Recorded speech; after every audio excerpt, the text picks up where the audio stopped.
Welcome back to Champion News Talk Radio, brought to you by championnews.net.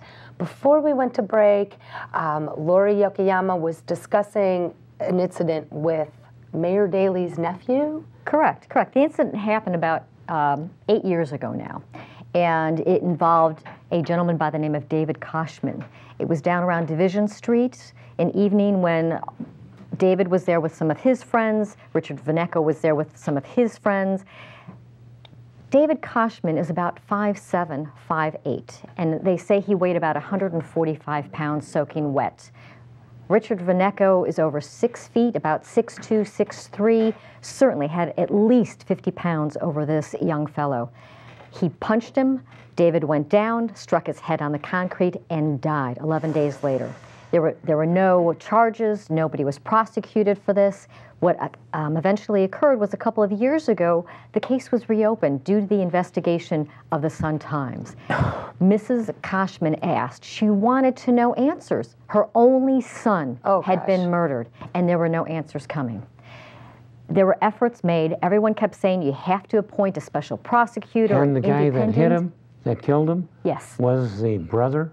Nephew of Mayor Daley. Nephew of the mayor. Efforts were made to get an independent investigation going. Ms. Alvarez refused. She refused to appoint someone. Finally, in the spring of this year, a circuit court judge ordered that there be a special prosecutor appointed. And so now there's an investigation going on in terms of what exactly happened. In the words of the judge, he basically stated, someone's been murdered, someone has to pay. And all of this sort of came about at the same time that we know Ms. Alvarez, she applied to be a federal court judge. She doesn't want this job, but she knows that she has to stay in this position in order to get to the next step. She wants to be a federal judge, applied, she did not get the appointment. Because she's got to make all of her little deals and show that she's a good soldier and going to follow suit. Same as Dorothy Brown. Exactly. Dorothy has been circuit court clerk, during which time she's run for mayor and she's run for president of the Cook County Board. What does she actually want? The same with Ms. Alvarez. Why are they using the bully pulpit for their own purposes, their own nefarious ends? But that's what our politicians have been doing in the city and the county forever, for years and years. They've decided that they no longer represent the community, but they're trying to use the community for their own selfish purpose, goals. What I'm hearing here, ladies, is a big dichotomy between public service and politician. In Chicago. You're exactly right. They are driving business out. Why aren't there jobs in Chicago? Because of this kind of behavior.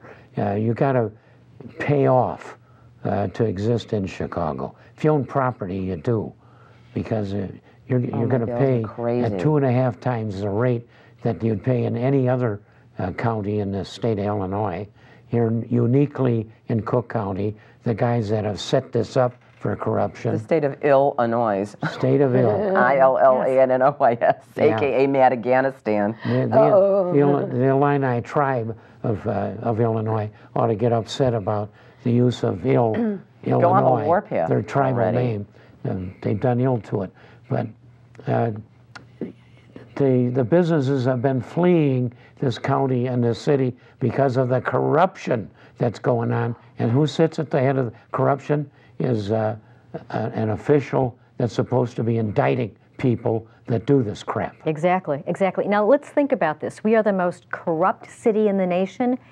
How many cases has Ms. Alvarez brought about in terms of corruption?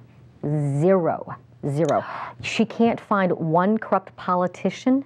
There's a laundry list. There's a problem here. And so what we have is we have our elected officials in the city of Chicago and the county of Cook waiting for someone else to go ahead and prosecute, these corrupt politicians and corrupt businessmen. They're just more afraid of losing their elected position than they are about doing the job they were elected to do. Doing the right thing. It's about. I would rather do the right thing.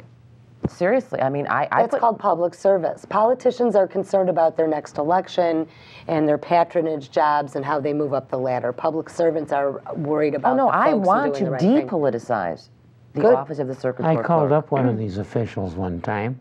I had observed something that needed attention, and he wasn't listening to me. And I says, as a public servant, you should be interested in this. He shrieked at me, I'm nobody's servant. He slammed down the phone. Oh! This is exactly it. And I Yeah. put forth that in counties with more than 3 million people, that the circuit court clerk should be appointed by the judges, not elected by the people. So you're looking to have your position be Absolutely. an appointed position. Absolutely, and Now- to be the last circuit court clerk of Cook County. Now, ladies, both of you are from Chicago. Yes, lifelong. Lifelong. How is it to be a Republican from Chicago within the next 20 seconds here, both of you? Bernie Upton was my cousin. Okay. I think being a Republican is the only way for a mother, a woman, a small business owner in the city of Chicago.